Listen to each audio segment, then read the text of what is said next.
कि महाराज हमारे यहाँ दो दो संतानें हो गई लेकिन ब्राह्मणों का भोजन नहीं हुआ, ब्राह्मण भोजन कराने चाहिए। तो भगवान शिव समझा रहे हैं कि देवी पार्वती, पहले तुमने एक ब्राह्मण का निमंत्रण कर दिया था, पहले तुमने एक ब्राह्मण का निमंत्रण कर दिया था। वो ब्राह्मण तुम्हारे यहाँ आया और आकर के उस ब्राह्मण ने जो लंका बनाई थी उस लंका को छीन करके ले गया। ये कथाएं श्रोताओं सभी लोगों ने सुनी होंगी, पुरानी कथाएं हो गई जो कि वक्ता लोगों ने कहना बंद कर दिया है। सभी जानते हैं कि फलस्व विश्रवा, कोई कई जगह पे तो लेख मिला है कि विश्रवा गए थे लंका का पूजन कराने के लिए। लंका का निर्माण भगवान शिव ने किया था। पार्वती के कहने पर गृह प्रवेश के लिए एक ब्राह्मण की जरूरत पड़ती है। तो कई जगह पे तो लिखा है कि पुलस्त मुनि गए थे जो रावण के पर बाबा थे, और एक जगह ये लेख मिला है कि विश्रवा गए थे पूजन कराने के लिए, गृह प्रवेश कराने के लिए। रावण नहीं गया था। जब पूजन कराने के लिए गए हैं, लंका का पूजन कराया पार्वती शिव के द्वारा रावण के पूर्वज ने। जब पूजा हो जाती है, भोले बाबा ने कहा कि जो मांगना चाहते हो सो मांग लो ब्राह्मण देव। तो रावण के जो पूर्वज थे पुलस्त मुनि, उन्होंने कहा बोले कुछ नहीं चाहिए, इसी सोने की लंका को ही दे दे। तो उसी सोने की लंका को छीन लिया था, संकल्प में ले लिया था, और लंका लेकर के किसको सौंप दी थी? जो कि रावण का सबसे बड़ा भाई था, सबसे बड़ा भाई रावण का। सभी जो लोग जानते हैं कुबेर, कुबेर को लंका सौंप दो। कुबेर उस लंका में रह करके प्रभु का ध्यान चिंतन स्मरण करता है, लेकिन दुष्ट रावण को जब मालूम हुआ कैकसी के कहने पर, रावण की माँ का नाम कैकसी है, कैकसी के कहने पर रावण ने इस लंका को अपने भाई कुबेर से छीना है।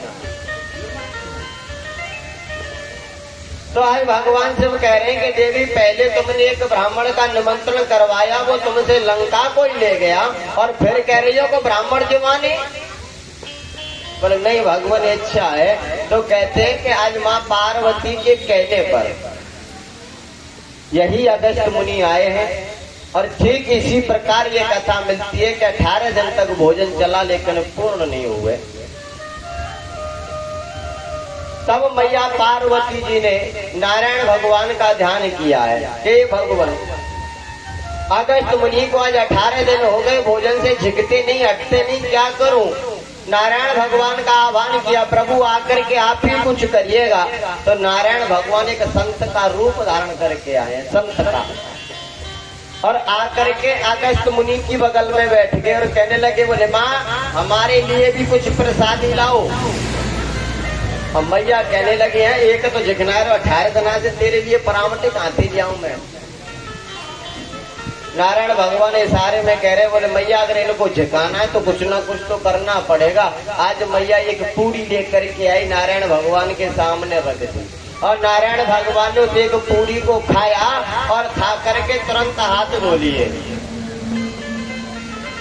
भोजन करके नारायण भगवान ने तुरंत हाथ धो लिए। और संतों की मंडली का ये नियम है, धर्म ग्रंथों में ये नियम बताया गया है संतों के लिए, ब्राह्मणों के लिए, कि एक पंक्ति में बैठे हुए सभी संत, और उनमें से कोई एक संत हाथ धो लेता है तो पूरी पंक्ति भोजन करना बंद कर देती है। ये आज भी नियम लागू है संतों में। आज यदि एक संत भोजन कर रहे हैं, पंक्ति में एक लाइन में बैठे और किसी ने हाथ धो लिए, तो जो भोजन कर रहा होगा वो भोजन करना बंद कर देगा और वो भी हाथ धो लेगा। ठीक उसी प्रकार नारायण भगवान ने हाथ धोए। अगस्त मुनि ने कहा बोले ये क्या किया? अभी मैं तो भोजन कर रहा हूँ। बोले महाराज गलती हो गई, क्षमा करें। तो अगस्त मुनि ने भी हाथ धोए और कहा कि माँ जल ले करके आओ। तब नारायण भगवान ने कहा है कि द्वापर युग में गिरिराज जी को धारण करूंगा, जो बारिश पड़ेगी उसका पान तुम करना। तो वही अगस्त मुनि यहाँ आए हैं और जल का पान कर गए हैं। ये अगस्त मुनि कौन है श्रोताओ? ये वही अगस्त मुनि है जिन अगस्त मुनियों ने 3 चुल्लू में पूरे समुद्र का पान कर लिया था। ये वही अगस्त मुनि है 3 चुल्लुओं में। अब कुछ लोग कहते हैं बोले महाराज 3 चुल्लू कितने कितने कह में हमारे भैया गाँव में तू डूब के मर जा रही चुल्लू भर पानी में। श्रोताओ 3 चुल्लुओं में पूरे समुद्र का पान कर गए। हाथ को इस प्रकार करेंगे और अंगूठा के ऊपर गड्ढा हो गया होगा। हाथ को इस प्रकार से कर लेते हैं तो देखो यहाँ गड्ढा होता है, इसको कहते हैं चुल्लू। इस गड्ढे में जितना पानी आ जाता है इसको चुल्लू भर पानी कहते हैं। ऐसे ही अगस्त मुनि पूरा पान कर गए। लेकिन कब किया और क्यों किया? समुद्र को आखिर क्यों पिया है? समुद्र को आखिर क्यों पिया है? इस प्रसंग में कई कथाएं मिलती है कि अगस्त मुनि ने समुद्र को क्यों पिया था। एक जगह तो ऐसी कथा मिली है कि जिस समय दैत्यों का बोलबाला बढ़ जाता है, राक्षसों का, तो कुछ राक्षस लोग समुद्र में जाकर के छुप जाते हैं। देवता लोगों ने ढूंढने लगे, खोजने लगे, आखिर कहाँ चले गए। अगस्त मुनि को मालूम हुआ कि समुद्र में डूबे हुए हैं। तो उन राक्षसों को बाहर निकालने के लिए अगस्त मुनि ने इस समुद्र के जल को पिया था। और एक जगह ऐसी कथा मिलती है कि समुद्र के किनारे एक गौरैया नामक पक्षी था। गौरैया नामक पक्षी, वो गौरैया नामक पक्षी ऐसा होता है श्रोताओं कि वो जहाँ अंडे देता है उस जगह में नमी होती है, शीतलता। जहाँ शीतलता होगी, नमी होगी, वही गौरैया नाम का पक्षी अंडे देता है। तो ये गौरैया नाम का पक्षी था। उस गौरैया नाम के पक्षी ने समुद्र के किनारे अंडों को जन्म दिया। अंडों को जन्म देकर के गौरैया नामक पक्षी तो चला जाता है, लेकिन समुद्र में हिलोर आती है। और जैसे समुद्र में हिलोर आई, हिलोर के साथ वो अंडे अंदर चले गए। हिलोर के साथ में वो गौरैया नाम के पक्षी के अंडे समुद्र में चले जाते हैं। आज गौरैया नाम के पक्षी को क्रोध आ गया। छोटा सा पक्षी है लेकिन क्रोध आ गया। बोले समुद्र तू मेरे अंडों को समुद्र में ले गया, यानी अपने अंदर ले गया। तुझे अपने आप में अधिक घमंड है, मैं तुझे अभी सुखाती हूँ। गौरैया नाम का पक्षी कह रहा है कि तू मेरे अंडों को अंदर ले गया, मैं तुझे अभी सुखाती हूँ। तो मैयाओं वो गौरैया नाम का पक्षी समुद्र में जाता है, चोंच में जल भरता है, बाहर फेंकता है, बाहर से मिट्टी उठाता है, समुद्र में डालता है। ऐसे दृश्य को अगस्त मुनि देख रहे थे। अगस्त मुनि